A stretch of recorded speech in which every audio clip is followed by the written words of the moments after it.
and I will share it in the course of my slide. Are you growing pot belly or extra fat? That's what we call visceral fat, and that's what we call subcutaneous fat. Visceral fat is right, it comes in the tummy. It could be genetic, it could be environmental. But in our house, we are always like this. But you can do something. So the visceral fat is the one inside that goes beyond the subcute. That is what you can see outside, right inside, and that is not good for your health. Do you run any keep fit program? Most of these people that you see out there, they have keep fit program. I tell people that if you have had privilege of meeting with most of the millionaires, they don't eat outside. Go and watch them. The best it will take outside is water.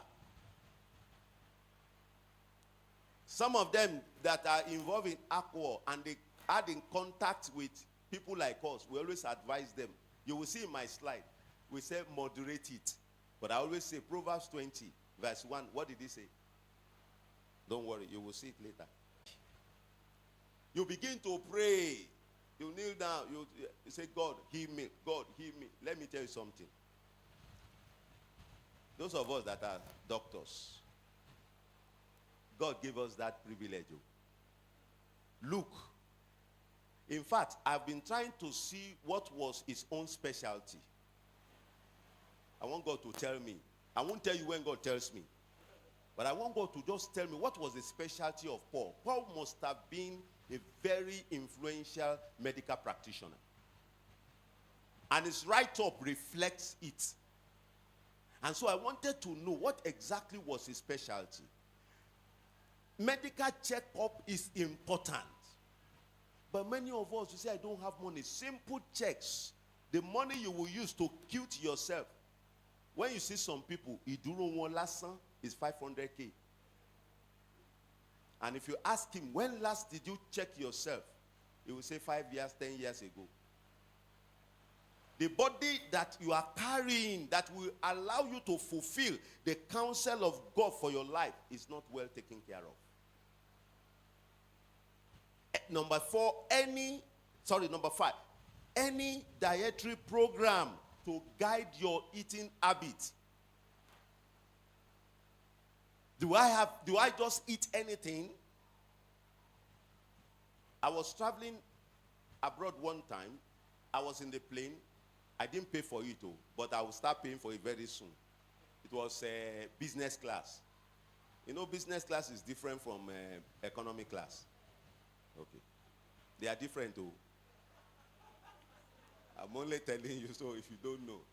So I was going on an assignment abroad, and it was a sponsored trip. The organization, the German organization, said that is their statutory. I would rather have said that they should give me the money, but it's a poverty mentality. Yes, later I remember that. I later realized that it's a poverty mentality. So they put me there. Of course, no poor man can be in business class. Don't you agree with me? And when they see me there, they will also believe that I am one of them. But I am one of them by the grace of God. So I started studying them because that's my lifestyle. I study people a lot. So I started studying those people. When, I was busy because I had a presentation, so I've not finished what I wanted to do.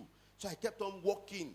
So when they bring the food, I will say, I will just be doing my hand like this because I was busy. I just took some things to be drinking because I don't want food to disturb what I was doing. But I noticed these rich people. I know one of them. I went to greet him, and I came back. It was on the other end. It was a big plane. So it was on the other end. So I was on one end. So I noticed, I started showing of them whether those food they were bringing, they would just be putting it in their food and be eating everything since they have the means. I noticed that many of them are on medication. They'll bring out medication, take water, maybe small thing, and take their medication. And the next thing is they will start reading. And after they finish reading, they sleep. I was wondering, with all this food, because anything you want, they will bring. They were not eating. I was coming back. Me, I ate. I finished my presentation. I told them, bring everything. Once they come like this, say, go and bring it. Go and bring it. All the one I lost. But actually, it was a poverty mentality. I studied it and I asked myself, why you behaving like this? But it was a poverty mentality. But God will deliver us from that. It's like we with God. God has given us everything. Why are you fretting? That's the way rich people behave. He has all the food in the house. Anything he wants, he can get it. So why does he need that small one? So the point I'm making here is that diet is important. But I'm going to talk more on it. How much rest do you take and how regularly? You work in a place, you substitute your work. I usually tell men of God that they should find time to rest. I told one general overseer one time, he was working so hard. And I told him, I said, sir, one of the things you can do is that take time. I said, if you are in Nigeria, they will disturb you. Because anywhere you are, once they know you are there, they will come. But you can go abroad. You can look to one country that you know that people will not disturb you. I know that your people, your churches all over the place, they will know you are there, but minister once and go and hide yourself. And the man did that, but he said it was too lonely. I said, yes, you need it occasionally, because we need to take time off what we do and go and find time to rest. This body is not stone. After some time, it demands some things from you, but give it to it. Let me stop on that, because there are many questions, but I will answer when I begin to take some of those things. Mental. How active are you mentally? How active am I mentally? Many Christians, my own observation, are mentally lazy. So much so that even their Bible, they cannot read. That's the truth. That's the truth. Even their Bible, they cannot read. Mentally lazy. Let me tell you, if you are mentally lazy, you are injuring your life in your old age. Time will fail me to go into the details of that. But if you are mentally lazy, you are injuring your life in old age. Have you heard of dementia before? When people in their old age, they cannot do things for themselves again, and they have memory loss. That's just simple. It's deeper than that. And begin to have some behavioral problems and some psychological problems. It is part of this. But there are other factors, but this is one of it. Because we see professors who have dementia. So that's not the issue of. Just to tell you that if you are not mentally lazy, then you have taken percentage out of the challenges. Learning, number 2, learning must be a continuous attitude. Don't matter your professional calling. You must continue to learn, both from young and old. Anything, begin to learn. Anybody saying some things, learn. You know, some people, when you bring an idea to them, you have, before you start talking, say, I know what you want to talk. And you wish it away. But it's good to listen. Assertiveness. Listening is embedded in assertiveness. And when you, as a child of God, because I'm talking to Christians, when you cultivate that habit, it's health for you. You don't know. It's health. You listen more than you talk. It's health. Why? In that process of listening, a lot of things are happening to your system. I won't teach you medicine here. When you are stressed, there's a particular hormone that we call cortisol. And that cortisol raises your sugar level, disturb your milieu, your environmental body milieu, and everything change. But when you are the type that smiles, you are quiet, there's another hormone that is released. We call it beta endorphins. That's why when you see people that amuse themselves, they look younger than their age. Compared to the people that are always frowning their face all over the place. When last were you engaged in any professional training? Are you available to be trained in the church? I put it there. As we are seated here, leaving your home to come here is held for you.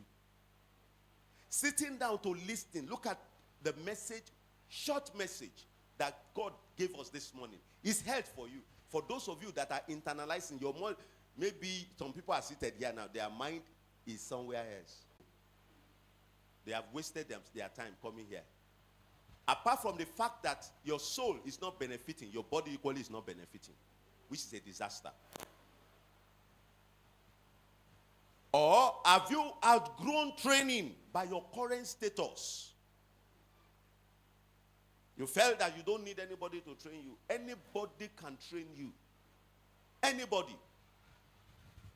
And the other one is, are you computer literate? Because very soon, very, very soon, there are some things they will not print again. You know now they have chat, AI is taking over. You know, when I tell people that you want to write project, just tell AI. He will write everything for you. If I want to come now, I don't need to prepare anything. If I just tell AI, I've tried it. I've tried it on AI. It's amazing. I say, my God. You've been telling me where I can get all the references. So it shows that before Jesus comes, if you are not computer literate, you'll be useless.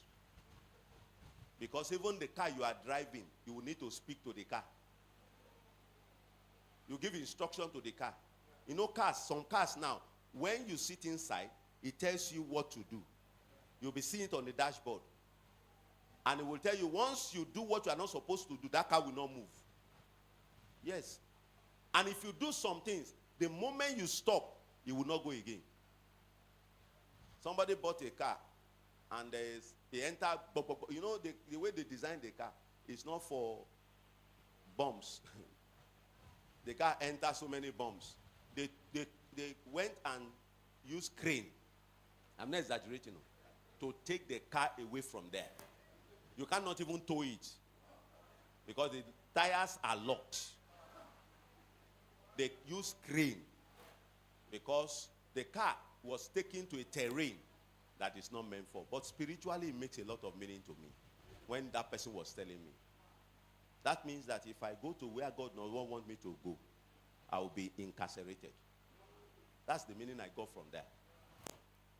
Mental. Sorry, that's mental. Social now. Do you relate with people? Do you relate with people? A lot of people don't relate with people. They feel that when they come to church, they just worship to God and they go home. No, they don't socialize. How do you minister the gospel? You don't know that when you preach the gospel, it is held for you. I tell people don't know. When you are ministering the gospel to people, you are sharing the goodness of God for your life. Let people see it. You are just saying, see, God has been good to me. He will be looking at you. Me, I'm telling you my own story, the way I do it. A lot of you are so dogmatic. You are meeting somebody for the first time. You have not socialized, no relationship, no nothing. You say, come and receive Jesus Christ. Jesus loves you. The man is hungry. He will say, to hell with you. To hell with you. The man is hungry. What did Jesus do? Jesus will first of all make friendship. It's health for your body. Time will fail me. I love giving. There are evidences. I was under the tutelage of Professor Richard Vincent, Emeritus. All these things and some of these things I'm telling you, they have evidence. Not some, everything. Evidence, scientific evidence to support it. So when you are not sociable, you are killing yourself. They put you in a committee, you say, no, me I don't talk, me I'm gentle. They ask you a question, you said anything they do is okay by you. It's not a good way to live. You must relate with people. So I put a picture there. Please help me show them the picture. No, before that. Before that, there is a picture before that. Where you see, even husband and wife. There are some husband and wife. They don't relate. They are not sociable. No wonder one is looking older than the other. Or the two of them looking older, even than their age. Because they don't relate. They don't gist. They don't talk. They don't laugh. I will tell you the benefit of laughter in the course of this presentation. David Frost, an American, said something. He said, why is it, he went to the beach, and he said, why is it that most men look pregnant these days?